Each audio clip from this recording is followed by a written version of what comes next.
21st Precinct, Sergeant Waters. Who? What happened? You fell off a truck? Yeah? Yeah? How old a boy? Now, wait a minute. You are in the muster room at the 21st Precinct, the nerve center. A call is coming through. You will follow the action taken pursuant to that call from this minute until the final report is written in the 124 room at the 21st Precinct. All right. You just tell them I'm sending the officers right over there. Yeah, and the ambulance. Okay. That's right. Yeah.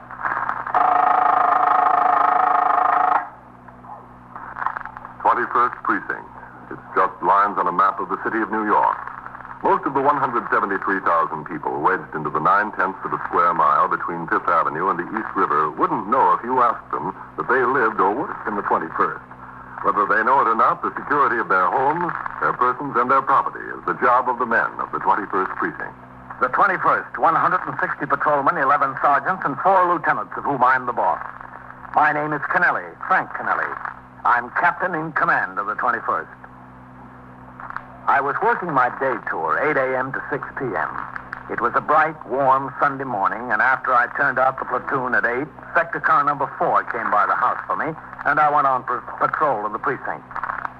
We had driven uptown on Park to the boundary of the 21st and started downtown on 5th when the number of our car was broadcast with instructions to call the station house.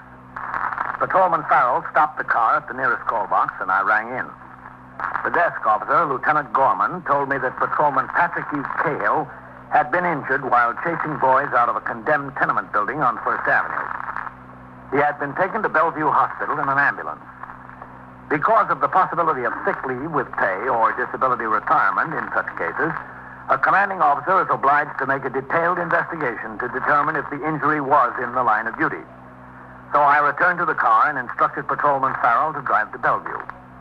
There we parked the car, and in the emergency ward, I was told where to locate the resident who had treated Patrolman Cahill on admission.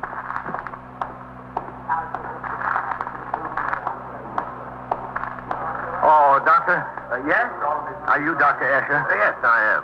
I'm Captain Kennelly of the 21st Precinct. Oh, yes. How do you do, Captain? How are you?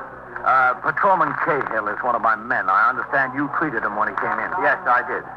What does it look like, Doctor? I think he has a fractured left ankle. Oh? Couldn't carry his weight on it. It was swollen considerably by the time he got here. Even from an examination by palpation, it appeared to be fractured. Mm-hmm. I sent him back to make x-rays. We'll know for sure in a couple of minutes. I see. Can I go back there? Yes, sure, Captain. I don't see why not. This way. He, seems to be perfectly all right otherwise. A few contusions on the leg where he went through the floorboard. No indication of shock. I've given him a needle to calm him down and ease the pain. Oh, I see. I understand there's a police surgeon on the way. Yes, that's right. Well, we'll have the x-rays all made by the time he gets here. Oh, good. To the right there. Thank you.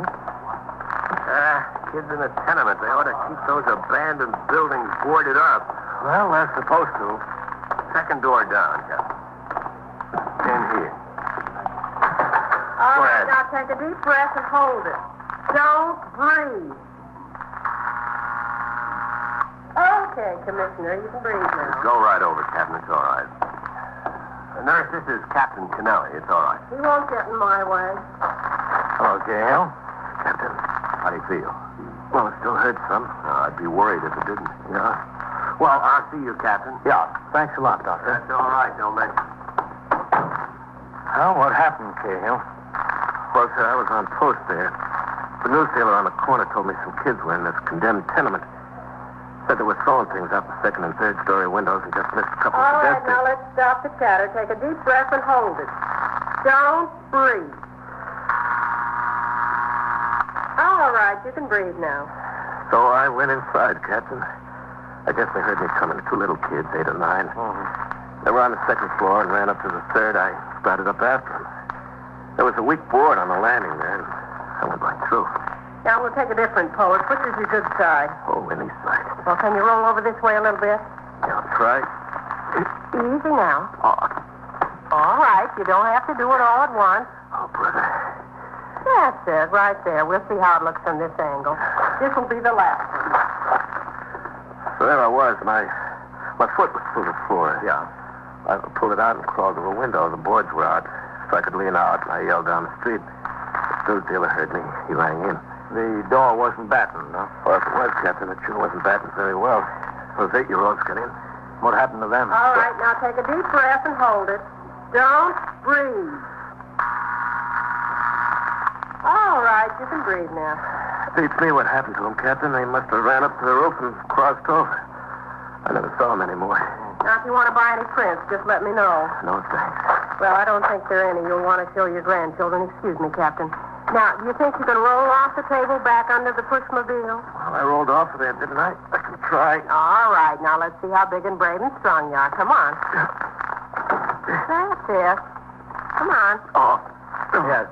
Grab hold of me, Kay. No, all right. There you are. I can imagine. Come in. Captain Kennelly in here? Everybody's in here. Yes, Sergeant. All right, Tatum.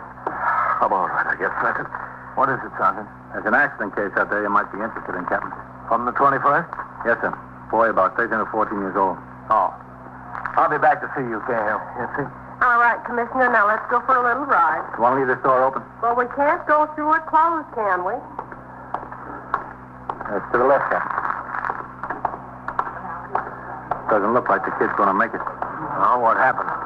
Well, he hitched a ride on the back of a newspaper truck. Truck slowed down for a light going downtown on Lexington Avenue. Kid jumped off. Missed his footing and fell right under the wheels of a car that was right behind the truck. How bad is he? Pretty bad, Captain. He was unconscious when we got there. He's still unconscious. You know who he is? No, sir. There's nothing in his pockets that shows that. Oh, what about the driver of the truck? He doesn't know him, Captain. Didn't even know he was on the truck. Oh, down there through the swinging doors.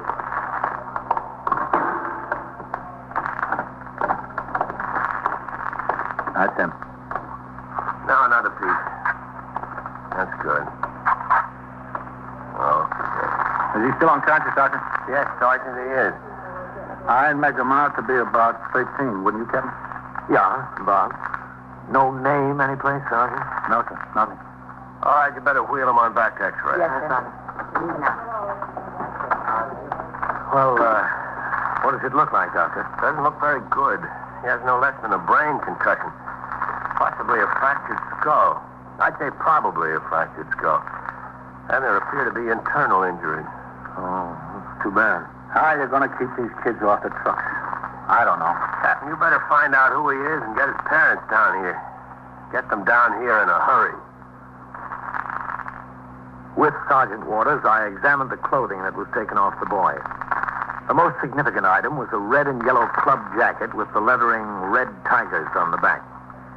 In his pockets were a handkerchief, a comb, 2 single cigarettes, a half-dozen kitchen matches, and 32 cents in change. He carried no identification of any kind. Detectives of the 21st Squad under Lieutenant Matt King and of the Homicide Squad, which is responsible for the technical side of investigations in motor vehicle accidents resulting in death or serious injury, were already on the job. The homicide detectives were making an investigation at the scene of the accident to determine the exact point at which the boy hit the street, how far the automobile that hit him skidded before it stopped, and whether the accident could have been avoided.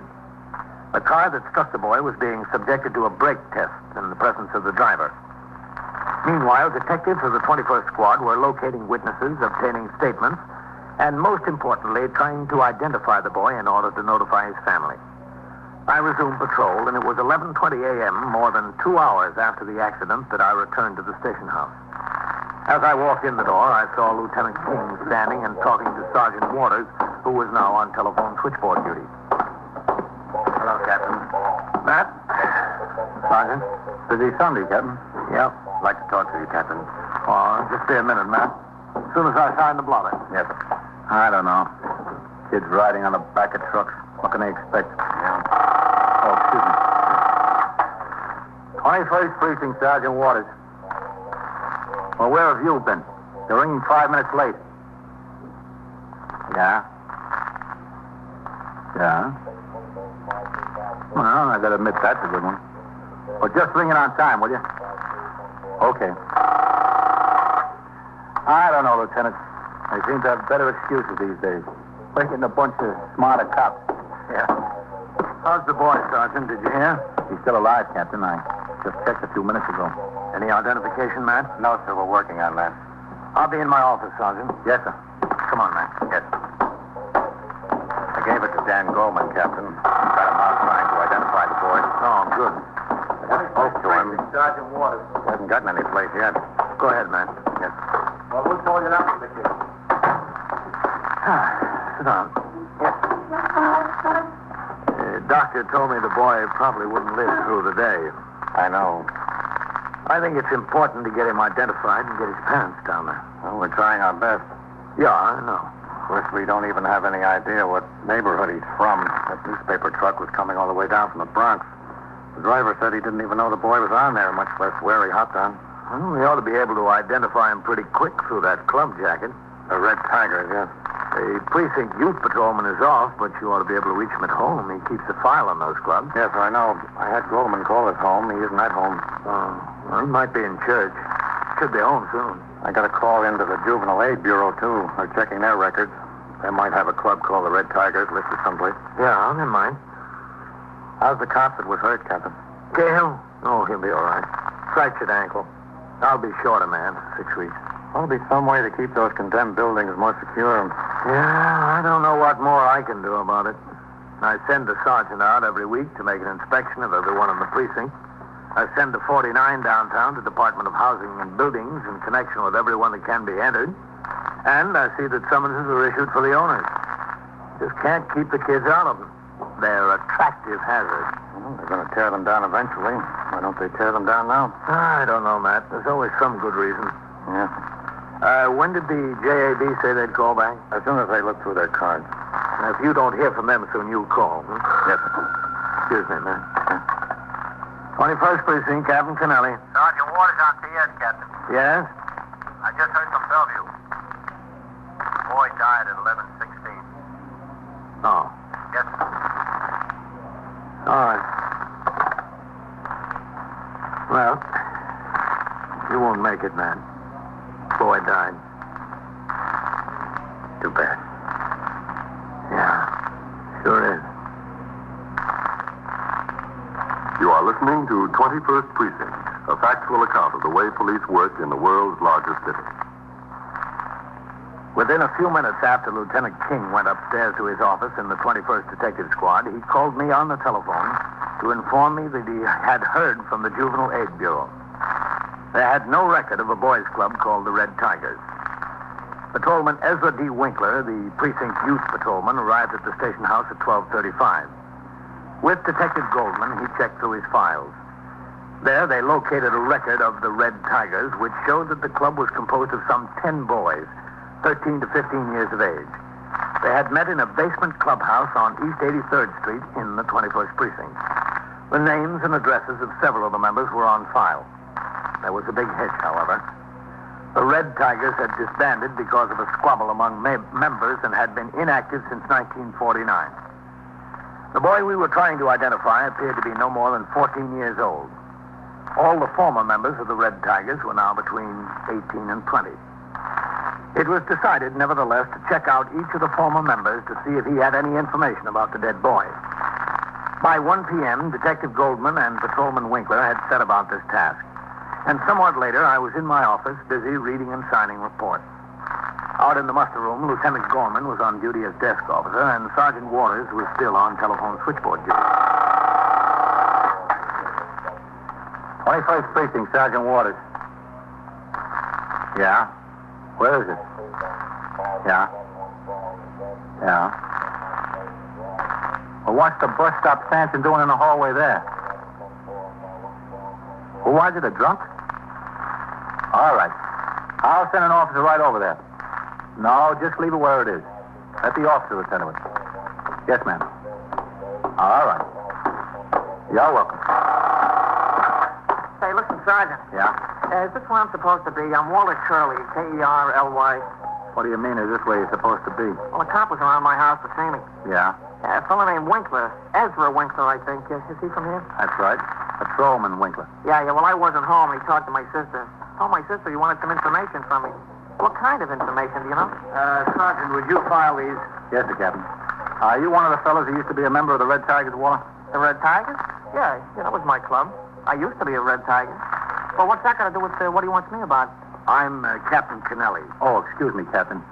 This is Waller Curley. How are you, Walter? Oh, fine, except this cop was around to see me. He spoke to my sister. He said he wants some information from me. What kind of information, do you know? Are either Winkler or Goldman around, Sergeant? No, sir, they're both out. Who's up in the detective squad? Nobody now. Lieutenant King went out for a meal. He ought to be back any minute. Well, what's this all about, anyway? Got me worried, you know. What kind of information is it? Oh, there's Lieutenant King now. Matt, I got a right to know. Yes, Captain. Matt, this is Walter Curley. How are you? Lieutenant King. Hello, Lieutenant. Walter used to be a member of the Red Tigers. Oh, that's all?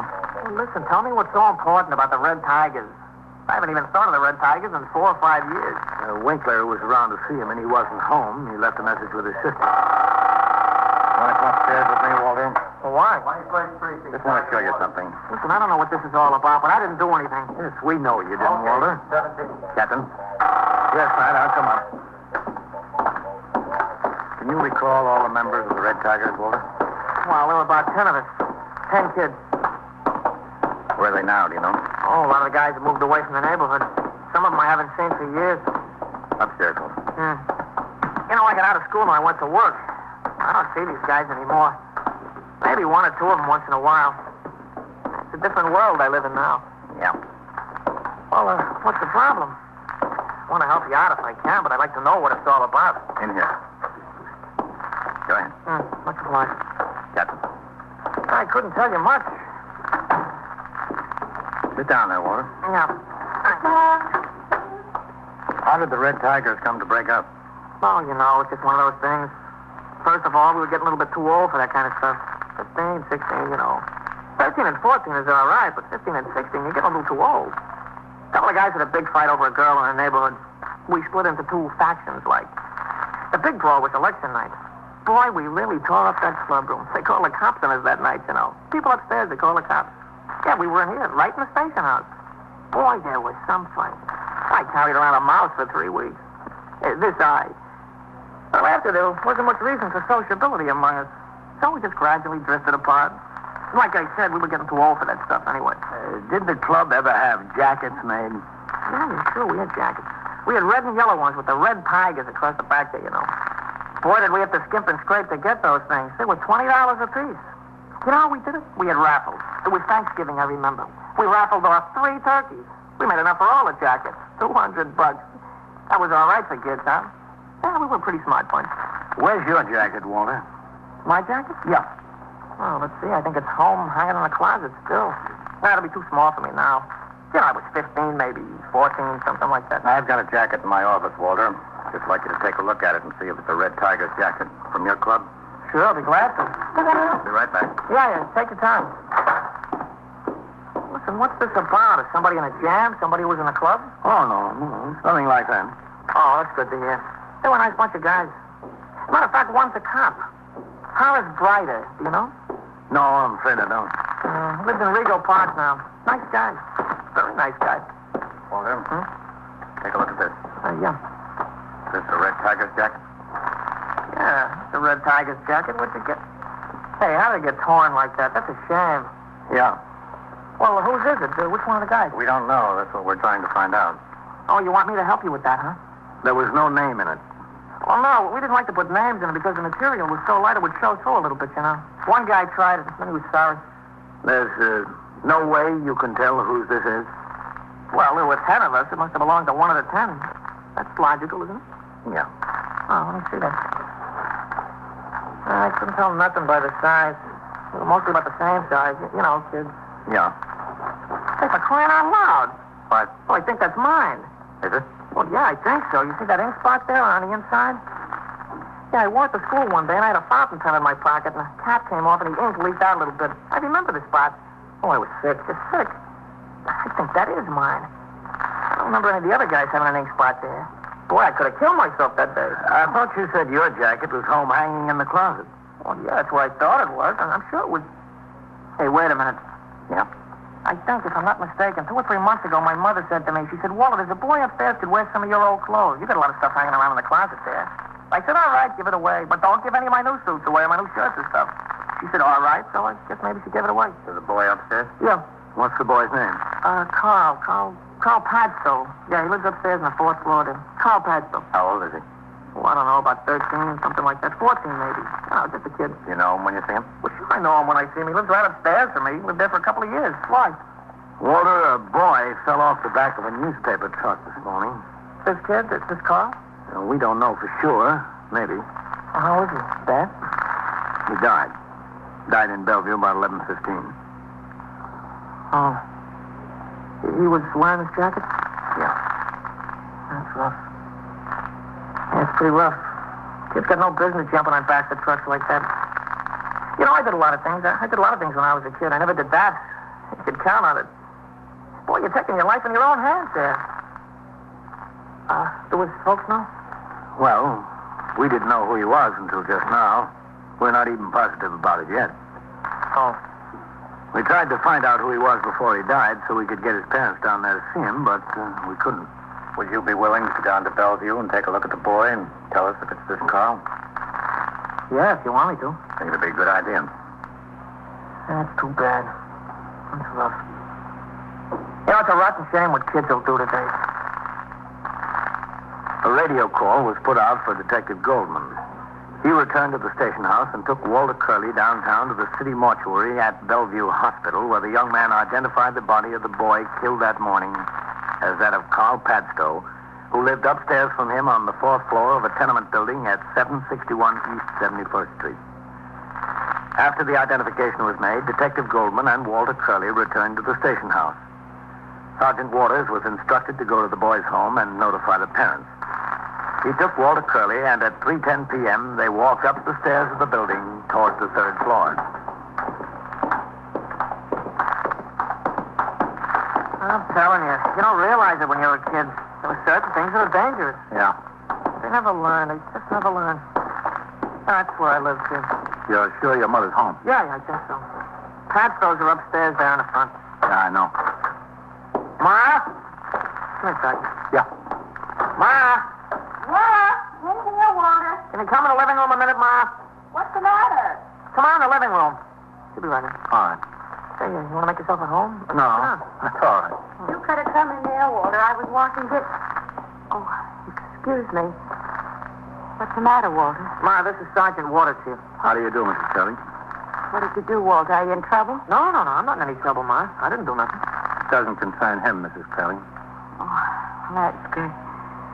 I knew it couldn't. He's a good boy. Mrs. Curley, do you know Mr. and Mrs. Padstow upstairs? Did they do something? What? Ma, if you just listen. The boy Carl was killed in an accident this morning. No. Yeah. That boy. That little boy.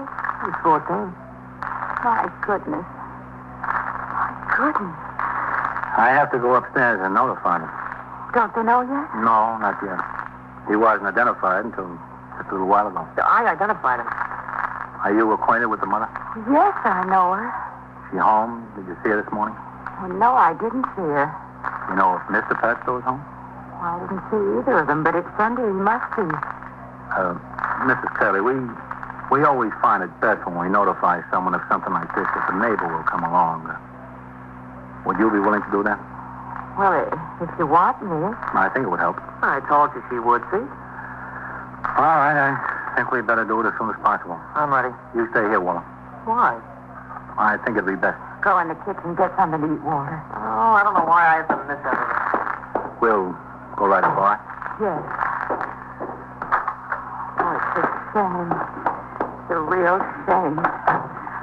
Upstairs. Yeah, I know. A nice, quiet boy. What happened? Fell off the back of a truck. The truck? What was he doing on the truck? That's what we'd like to know. Poor woman. In front there. Yeah, You tell her. I don't want to tell her. I'll tell her.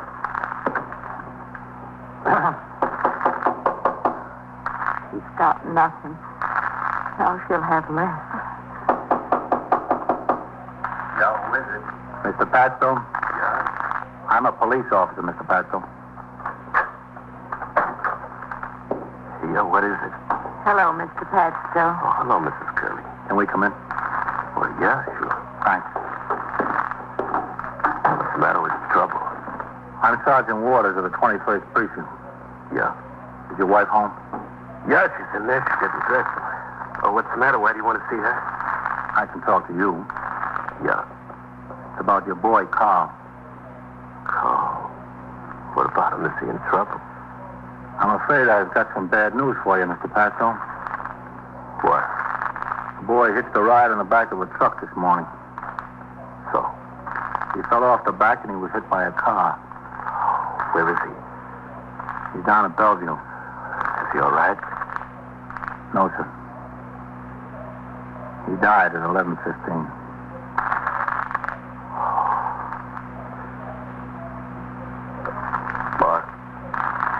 Martha? I'm sorry, Mr. Padstow. Martha?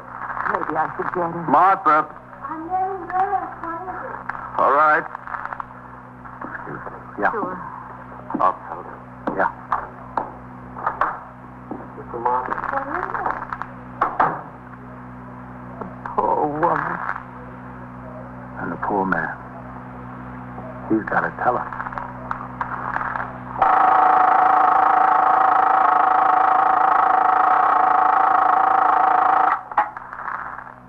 First Precinct, Sergeant Waters. It's sinking? What is it, a freighter? Oh, a barge. Collision with what? Yeah? Yeah. I see. All right, you send a police launch and an ESC over. And so it goes, around the clock, through the week, every day, every year. A police precinct in the city of New York is a flesh and blood merry-go-round. Anyone can catch the brass ring, or the brass ring can catch anyone. 21st Precinct, a factual account of the way the police work in the world's largest city, is presented with the official cooperation of the Patrolmen's Benevolent Association, an organization of more than 20,000 members of the Police Department, City of New York. Everett Sloan in the role of Captain Kennelly, Ken Lynch as Lieutenant King. Featured in tonight's cast were Ethel Everett, Eileen Palmer, Harold Stone, Larry Haynes, Nathan Adams, and Jack Grimes. Written and directed by Stanley Niss. Produced for CBS Radio by John Ives. Art Hannah speaking.